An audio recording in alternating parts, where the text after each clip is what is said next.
Insya Allah setelah sholat isya kita akan melanjutkan dengan sholat tarawih.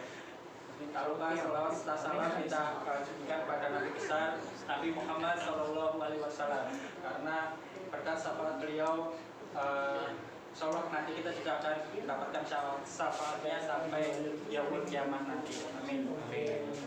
Pada kesempatan kali ini saya akan menyampaikan sedikit terkait bagaimana makanan saat kita puasa. Sebetulnya tidak saja saat puasa ya, tetapi bagaimana makanan itu akan diproses dan bagaimana puasa ini bisa menurunkan zat-zat seperti gula darah, dan mungkin nanti sebagai alarm, sebagai warning pada kita, terutama saat umur kita sudah beranjak sepuh. Yang pertama terkait dengan adab makan, ada suatu hadis dari Umar bin Abi Salamah saat masih kecil. Beliau sudah diajari Rasulullah Shallallahu Alaihi Wasallam terkait dengan adab makan. Rasulullah bersabda, "Ya gulam, samillah wakul biyamini wakul mimma yali." Wahai anak muda, bacalah bismillah sebelum makan. Makanlah pakai tangan kanan dan makanlah makanan yang ada di dekatmu dulu. Hal ini mengingatkan saya pribadi bagaimana ketika makan seharusnya baca basmalah terlebih dahulu. Kemudian makanlah dengan menggunakan tangan kanan, karena tangan kiri ini digunakan oleh setan untuk makan. Jadi adab makan itu harus menggunakan tangan kanan. Dan makan makanan yang ada di dekatmu. Jangan misalnya makan ini, ya mungkin saya pernah atau sering mengalaminya, makan di sini terus pindah ke sana sambil berdiri. Nah, ini mengingatkan saya pribadi, sekali lagi makanlah makanan apa yang ada di dekatmu dulu. Kemudian Umar bin Abi Salamah mengatakan, setelah itu aku selalu makan sesuai dengan adab yang diajarkan oleh Rasulullah. Nah, sebetulnya apa sih, bagaimana sih makanan saat kita berpuasa? Apa yang terjadi pada tubuh kita? Yang pertama, metabolisme karbohidrat.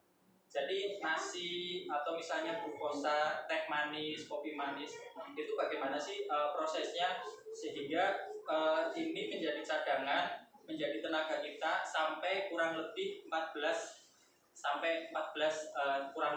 jam saat kita berpuasa. Nah, metabolisme karbohidrat ini diprioritaskan untuk organ-organ penting, khususnya untuk otak, untuk sel-sel darah kita, maupun untuk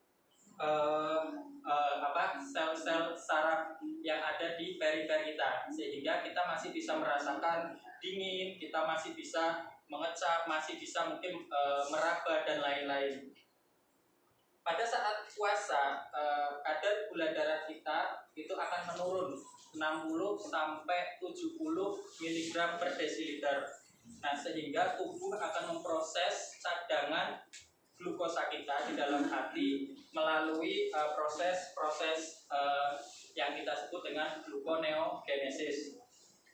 Nah, proses pemecahan tadi saat kita puasa ini fungsinya untuk memenuhi nutrisi otak kita. Bayangkan kalau misalnya kita tidak makan ya, atau misalnya kita telat sahur. Nah, ada hadis yang menyebutkan sahurlah, karena di dalam sahur itu ada berkah. Nah, ini juga berhubungan dengan bagaimana makanan tadi itu dipecah, diproses sehingga berfungsi untuk menutrisi organ-organ penting kita. Nah, kebutuhan otak kita itu sekitar 100 sampai 125 gram per hari. Dan ini sangat banyak. Nomor satu yang utama yaitu organ otak kita. Sehingga sangat penting bagaimana puasa ini untuk disunahkan sahur. Nah, dalam sahur sahabat kita sudah menyampaikan bagaimana sahur, maksudnya hadis terkait dengan sahur. Hukum sahur sendiri adalah sunnah. Hal tersebut sesuai dengan hadis riwayat Anas bin Malik, dijelaskan bahwa Rasulullah SAW bersabda, sahurlah kalian karena sesungguhnya dalam sahur terdapat berkah. Keutamaan lain dalam sahur adalah kita harus mengakhirkan waktunya mendekati terbit fajar. Ini juga dijelaskan dalam hadis yang diriwayatkan Anas bin Malik dari Sa'id bin Sabit. Dia berkata, kami makan sahur bersama Rasulullah SAW. Kemudian setelah makan sahur, kami berdiri untuk melaksanakan sholat. Aku, Anas bin Malik, berkata, berapa perkiraan waktu antara keduanya, yaitu antara makan sahur dan sholat fajar? Kemudian Sa'id bin Sabit berkata, seperti waktu yang dibutuhkan untuk membaca 50 ayat.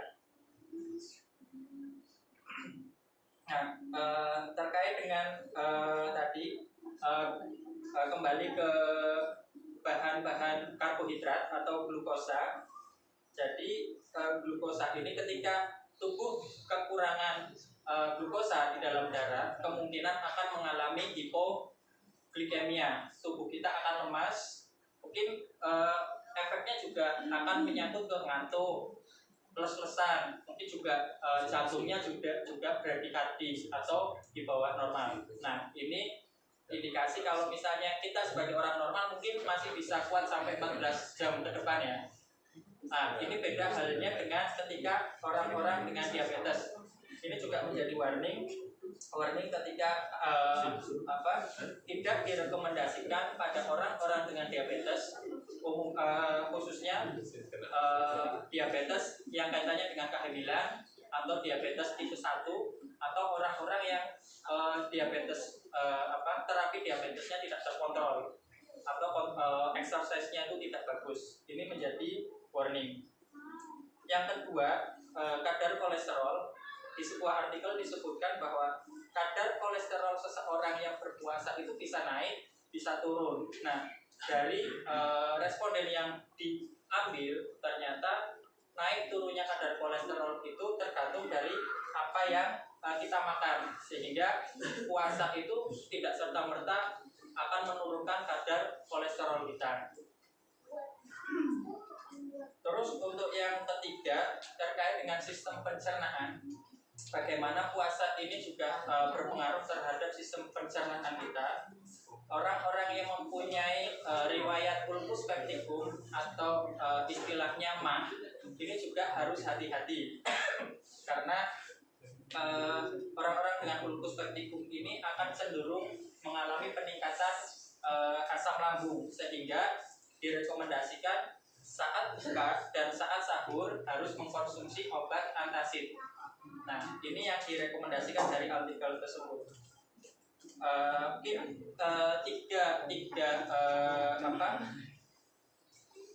tiga tahapan tadi ada di dalam sistem pencernaan, kadar kolesterol dan juga kadar karbohidrat di dalam tubuh. Ini yang saya bahas untuk malam ini. Kurang lebihnya mohon maaf. Saya Heri. Assalamualaikum warahmatullahi wabarakatuh.